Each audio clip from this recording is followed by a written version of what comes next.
براہ راست آپ کو لیے چلے اس وقت وزیر اعلیٰ خیبر پختونخوا تقریب سے خطاب کر رہے ہیں۔ نہیں کریں گے۔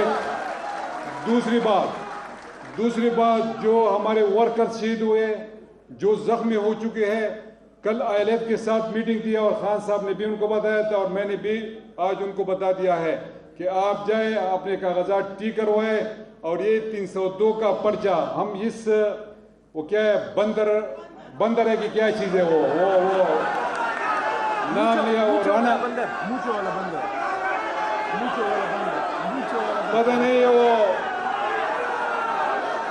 پتہ نہیں کہ وہ سن لے پتہ نہیں کہ وہ رانا ہے کہ شانہ ہے کہ کیا چیز ہے۔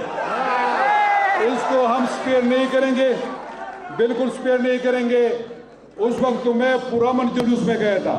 خان صاحب دوبارہ کال دیں گے تو میں بتاؤں گا جو خیبر پختونخوا کی فورس ہے وہ میں استعمال کروں گا۔ ہم نہیں چھوڑیں گے ان کو، کسی کی صورت سپیئر نہیں کریں گے۔ جو ہمارے لوگ زخمی ہوئے ہیں، ہم عدالت جا رہے ہیں ان کے خلاف، اس امپورٹڈ حکومت کے خلاف، اور یہ جو پتہ ہے رنگیلا وزیر اعظم ہے کہ کیا چیز ہے، I don't know،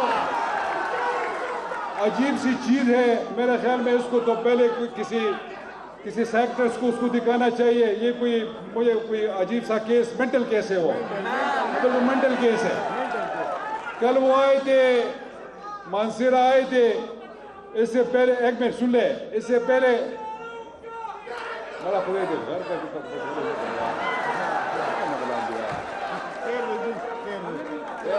ایک منٹ یار سن لے، جب تقریر ختم ہو پھر نعرہ لگا دے، ٹھیک ہے؟ اچھا، وہ پہلے آئے تھے بیشام، تو ہمیں گندم پرووائڈ کرنے کے لیے وہ اپنے کپڑے فروخت کرنا چاہتے تھے، تو یہ تو چور کے کپڑے، اس کا کوئی خریدار ہے ہی نہیں۔ یہ تو خود چوری کرتے ہیں۔ اب کہتے ہیں، پرسوں آیا تھا، میرے خیال میں کل آیا تھا مانسیرا، ادھر کہہ رہا ہے کہ میں وزیر اعلیٰ کو الٹیمیٹم دے رہا ہوں 24 گھنٹے کہ آپ آٹے کی قیمت کم کر دے۔ میں تمہیں الٹیمیٹم دے رہا ہوں، امپورٹڈ وزیر اعظم، نااہل وزیر اعظم، چور وزیر اعظم، یہ سنے، میں تمہیں الٹیمیٹم دے رہا ہوں کہ جو ہمارا حق ہے خیبر پختونخوا کا، یہ ہم چھین کے لیں گے، ہم آرام سے نہیں بیٹھیں گے۔ تو انشاءاللہ ہم ان کے خلاف مقدمات دائر کرنے جا رہے ہیں۔